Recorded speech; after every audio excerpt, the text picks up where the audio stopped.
बिस्मिल्लाहिर्रहमानिर्रहीम, अस्सलाम वालेकुम जी। तो अभी मेरे साथ मौजूद हैं जी ZA कलेक्शन वाले ज़ुबैर भाई। इनका यूट्यूब पे चैनल है और इनके चैनल के तकरीबन 11,000 सब्सक्राइबर हैं। तो ज़ुबैर ने अपने चैनल का सफ़र 1 साल पहले स्टार्ट किया था और पहले तकरीबन 8-9 महीने इनके चैनल पे बिल्कुल कोई भी व्यूज़ नहीं आ रहे थे, लेकिन पिछले 2-3 महीनों में इनके एकदम 10-11,000 सब्सक्राइबर भी हो गए, चैनल मोनेटाइज भी हो गया। और इनका जो चैनल है बेसिकली वो कपड़े बेचता है, सही है। कपड़े बेचते हैं लोग। इनके साथ एक फ़ीमेल है जिनके लिए कपड़े वो सेल करती हैं और ये वीडियोस खाली बनाते हैं और उससे इनकी प्रमोशन करते हैं। और ये इनसे पूछते हैं कितना कमाते हैं आप और कब से आपने स्टार्ट किया, और अगर नया बंदा कोई ऑनलाइन सेल या ऑनलाइन मार्केटिंग की तरफ आना चाह रहा है तो उसको क्या मैसेज देंगे। अस्सलाम वालेकुम ज़ुबैर, क्या हाल है आपके? वालेकुम सलाम। अच्छा, मुझे ये बताइएगा कि आपने जो चैनल अपना बनाया है, ये जो ZA कलेक्शन है, माशाल्लाह आप काफ़ी ग्रोथ कर रही है। पहले शुरू में मैंने देखा था, जब मेरे सामने ही आपका चैनल था तो आपके 600-700 सब्सक्राइबर थे और व्यूज़ आपके 30-30 40-40 व्यूज़ आते थे वीडियोस पे। तो कैसे इतनी जल्दी ग्रो कर गया और कब से आपने स्टार्ट किया, आप कुछ बताएं? स्टार्ट तो मैं तकरीबन 2 साल पहले या 3 साल पहले मैंने किया था। लेकिन ये है कि ज़्यादा मैं इस पर फोकस नहीं था, ज़्यादा मैं इसको फॉलो नहीं कर रहा था, काम नहीं कर रहा था इसके ऊपर ज़्यादा। टाइम टू टाइम कभी कभार मैंने हफ्ते में 10 दिन में या कभी महीने में एक अपडेट देता था। लेकिन पहले मैं स्लाइड्स पे काम करता था, फ़ोटो स्लाइड्स पे काम कर रहा था। लेकिन रिसेंटली मैंने 3 महीने या 4 महीने पहले तो इस पर मैं वीडियो पर काम करना शुरू कर दिया। और जब मैंने प्रॉपर वीडियो पे काम करना शुरू किया, स्टार्ट में था ये लोगों ने काफ़ी तनकीद भी की कि यार आपकी वीडियो सही नहीं होती, रिज़ल्ट वीडियो का सही नहीं है, ऑडियो क्वालिटी सही नहीं है, आपकी बैकग्राउंड नॉइस है, या ये बहुत सारी चीज़ें थी। लेकिन ये है कि लोग तनकीदों से भी सीखते हैं कि आहिस्ता आहिस्ता मैं अपने जो है चैनल को थोड़ा सा बेहतर करने की कोशिश करने लगा, वीडियोस को ऑडियोज़ को बहुत बेहतर करने की कोशिश में लगा रहा। आहिस्ता आहिस्ता अब अल्लाह का शुक्र है कि जब जैसे ही मेरी वीडियो क्वालिटी और ऑडियो क्वालिटी बेहतर होना शुरू हुई और मेरे सब्सक्राइबर गेन होने लग गए, और सब्सक्राइबर जब गेन होने लगे, वीडियोज़ आने लग गए, तो चैनल माशाल्लाह से चल पड़ा और सेल्स का रेशो भी बहुत ज़्यादा बढ़ गया।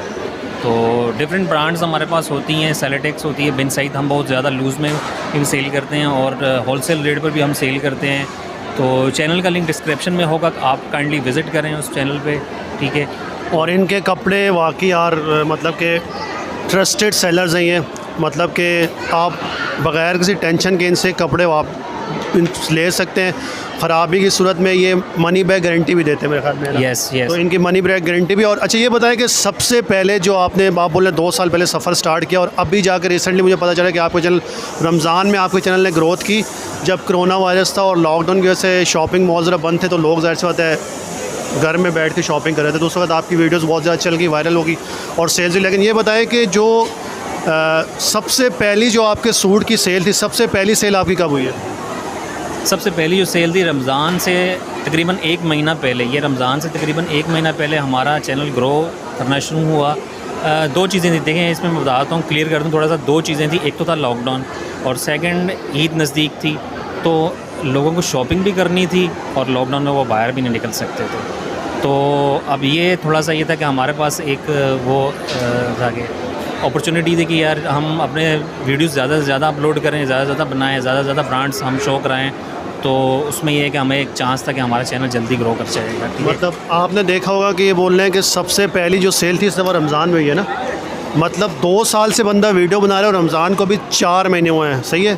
तो मतलब 1 साल 8 महीने बाद इस बंदे को पहली सेल हुई और अब इनके चैनल की जो सेल है, मतलब कपड़ों की सेल है, जिन लेडीज़ के साथ काम कर रहे हैं, वो तकरीबन उससे जो वीडियोस उसकी जो अपलोड कर रहे हैं, तो उसकी ये मुझे बता रहा था तकरीबन उसकी लाखों पे सेल जा रही है मंथली, है ना इंशाल्लाह। और इस पे जो ये कमीशन लेता है, ये इनका अपना तो नहीं है, लेकिन ये कमीशन लेते हैं पर सूट पे 500 रुपये, 50 रुपये या 100 रुपये कमीशन लेते हैं और इनके कमीशन से भी अच्छी खासी अर्निंग होगी। सेकेंडली इनका चैनल भी मोनेटाइज हो चुका है और इनके ऐड से ही पैसे आ रहे हैं। तो जो भी जितने भी नए लोग हैं, तो उनको मैं यही कहना चाहूँगा कि आपको बहुत जल्दी सक्सेस नहीं मिलती है, हर चीज़ के पीछे एक मेहनत होती है और उसके आप मेहनत कंसिस्टेंटली आप मेहनत करेंगे तो अल्लाह आपको सिला देगा। शुरू में यही बता रहे हैं कि मैंने इतना फोकस नहीं किया, इतनी ज़्यादा मैंने वीडियोस मतलब कि अपलोड नहीं की, लेकिन पिछले 3-4 महीने से मैंने सही फोकस किया। तो रमज़ान में जैसी सीज़न आया, ट्रेंडिंग वगैरह और शॉपिंग वगैरह का ये सीन ट्रेंडिंग में था, तो इनका चैनल चल गया और मोनेटाइज हो गया, सही है।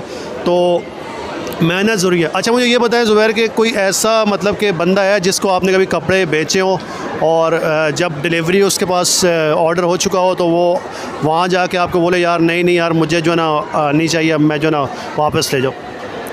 देखिए कई दफ़ा ऐसा होता है कि जैसे ऑर्डर बुक करा देते हैं, जैसे लोग ऑर्डर हमारे पास बुक होता है, अगर वो ऑर्डर वो पार्सल अगर हमारे पास ही अगर हमारे पास से अगर वो डिलीवर नहीं हुआ थर्ड पार्टी के पास, थर्ड पार्टी कोरियर के पास अगर डिलीवर नहीं हुआ तो वो हम कैंसिल कर देते हैं। कई दफ़ा ऐसा भी होता है हमारे पास थर्ड पार्टी के पास जब हमारा पार्सल पहुंचता है तो ऑर्डर हमारे पास आ जाता है कि यार कैंसिल करना है, हमने यार पार्सल लेना नहीं, हमने कैंसिल कराना, आप कैंसिल करना, हमारा कोई मसला हो गया, हम इस वजह से ले नहीं सकते। तो थर्ड पार्टी के पास से भी हमने कई दफ़ा पार्सल को कैंसिल करवा के रिमूव करवाया है वापस, ठीक है। तो कोई इतना बड़ा इशू नहीं है। अगर पार्सल आपके पास पहुंच जाता है तो बेसिकली हम काम करते हैं कराची से। कराची में तो हमने एक्सचेंज भी किया कई दफ़ा, बट कोरियर की फ़ीस देने के बाद, कोरियर का जो है हमारे से कोई लेना देना नहीं है, कोरियर की फ़ीस आपको देनी पड़ेगी, ठीक है। तो आउट ऑफ सिटी जो है उसमें तो हम कुछ भी नहीं कर सकते, उसमें ये है कि आपका भी ज़्यादा खर्चा है, हमारा भी ज़्यादा खर्चा है। तो कई दफ़ा ऐसा भी हुआ है कि लोगों को पसंद नहीं आया जी हमें चेंज करके दें या हटा दें इसको, रिफ़ंड कर दें हमें, तो हमने रिफ़ंड भी किया है, बट कोरियर की फ़ीस जो है डिडक्शन के बाद। तो जो लोग जिनके ऑनलाइन मतलब के कपड़े वगैरह जो सेल करना चाहते हैं, बहुत सारे आजकल आ गए फेसबुक पे आप देखते हैं लाइव वीडियोज़ वगैरह आते हैं, तो उनसे आप क्या कहेंगे कि यूट्यूब पे भी उनको आना चाहिए या नहीं? उनको ज़्यादा यूट्यूब पे फ़ायदा हो सकता है या फेसबुक पे फ़ायदा? क्योंकि फेसबुक पे मैंने बहुत सारे कराची बाय सेल के ग्रुप देखे हैं, हर कोई लाइव वीडियोस मतलब के कर रहा होता है, लेकिन ज़्यादा फ़ायदा आप ये बता दें किस चीज़ में है? फेसबुक पे अगर आप सेल करें उससे ज़्यादा फ़ायदा है या यूट्यूब पे ज़्यादा फ़ायदा? देखिए जिनके साथ मैं काम करता हूँ और पहले जो है ना फेसबुक पर ही जो लेडीज़ थी वो फेसबुक पे ही काम करती थी, ठीक है। बेसिकली वो मेरी बहनों की तरह ही हैं, तो फेसबुक पे काम करती थी, लेकिन सारा दिन भी फेसबुक पर लाइव बैठ के काम करना पड़ता है और कोई ऐसा रिस्पांस नहीं आता जैसा कि यूट्यूब से अच्छा हमें रिस्पांस मिला है। तो स्टार्टिंग में तो चैनल जब मेरा ग्रो नहीं किया हुआ था तो तब तो कोई ख़ास मुझे रिस्पांस नहीं था, ना होने के बराबर था। जब 3 महीने 4 महीने पहले जैसे ही चैनल ग्रो करने लगा तो तकरीबन 1,500 मेरे सब्सक्राइबर थे तब, तो चैनल ग्रो करने लगा तो इतना अच्छा रिस्पांस आया, तकरीबन हमें जो है समझ लें कि आप फेसबुक के मुकाबले में 90-95% तक अच्छा रिस्पांस मिला है, बहुत अच्छा रिस्पांस मिला है। तो यूट्यूब का एक ये भी है ना कि यार आपके सब्सक्राइबर होते हैं फिर वो आपके परमानेंट कस्टमर को बन जाते हैं और आपको मतलब ट्रस्ट होता है उन पे। फेसबुक पे तो हर कोई सेल कर रहा होता है, यूट्यूब पे क्या है यार आपका चैनल है, सब कुछ है, तो मतलब वो लोग जो है ना मतलब आप पे एक ट्रस्ट बिल्ड हो जाता है। तो अब आखिरी जो सवाल है मेरा वो ये है कि वो मुझे ये बताएं कि आप मतलब कितना कमा लेते हैं इससे? आप तो मतलब आपके ख़ुद तो आप कपड़े सेल नहीं करते, आप किसी और के बिहाफ पे मतलब वीडियोस बना रहे हैं, तो वो आपको मंथली कितना पे करती हैं? और अगर मतलब किसी के पास खुद के कपड़े नहीं है, खुद वो बेचने के लिए स्टॉक नहीं है कपड़ा, लेकिन वो अगर किसी दुकानदार वाले के पास जाए और उससे डीलिंग वगैरह करके अपना इससे चैनल बनाए तो तकरीबन कितने पैसे कमा सकते हैं? आप कितना कमा रहे हैं? देखिए इसमें बात ये है कि एक तो इनकम जो है, इनकम एक फ़िक्स नहीं है इसमें, ठीक है। एक तो ये जो है कमीशन बेस इनकम है, तो इनकम फ़िक्स नहीं है, तो अराउंड मैं आपको 30 to 35,000 तक तो मैं अपनी बताता हूँ जो मेरा कमीशन बनता है। ये गूगल एडसेंस से मतलब इनका चैनल मोनेटाइज भी है, उसके अलावा 30 to 35,000 रुपीज़ कमा रहे हैं, खाली कमीशन से अभी 10,000 सब्सक्राइबर हैं। तो और अगर जिनका अपना काम है सेल्स का तो फिर उनका आप खुद हिसाब लगा लें, ठीक है। मैं अगर 50 या 100 रुपये कमीशन ले लिया तो वो एक अलग चीज़, उस पर ये 30 से 35,000 रुपये जनरेट कर लेता हूँ। बाकी जिनका अपना काम है सेल्स का, जिनका अपना बिज़नेस है, मेरा तो बेसिकली अपना बिज़नेस नहीं है, ठीक है। मेरा तो काम है, मेरा अपना प्लेटफॉर्म है, चैनल मेरा अपना है, तो उस पर मैं प्रमोशन का काम करता हूँ, तो उस पर मैं कमीशन पे जो काम कर रहा हूँ 30 से 35,000 रुपये, और गूगल एडसेंस को हटा कर मैं बता रहा हूँ। और जिनका अपना बिज़नेस है सेल्स का, कपड़ों का, डिफरेंट ब्रांड्स वो ला कर सेल कर रहे हैं, तो उनका आप हिसाब लगा लें। अगर उनको 300 रुपये या 300 रुपये पर सूट पे पड़ रहा है तो आप खुद सोच लें कि उनका कितना पड़ता होगा। तो जैसा कि आपने देखा कि इन्होंने बताया कि इनका अपना नहीं है फिर भी ये इतना कमा लेते हैं। तो अगर आपको अपना कपड़ों का कारोबार नहीं है तो आप इस तरह भी जाके अपना बिज़नेस स्टार्ट कर सकते हैं कि आप किसी दुकान वाले के पास, किसी अच्छे ब्रांड वाले के पास जाए या किसी दुकान कपड़ों वाले के पास जाए, बोले यार मैं आपकी सेल में इजाफा करूंगा, आप मुझे पर सूट कितना कमीशन दोगे। और जो सूट बेचने वाला होता है ना उसको कम से कम एक सूट पे ना 500 से 1000 रुपये तक बचता ही बचता है, जो मतलब ज़्यादा मार्जिन रखते हैं, कोई कम मार्जिन भी रखते हैं तो भी 600-700 रुपये एक सूट पे लाजमी बचता है।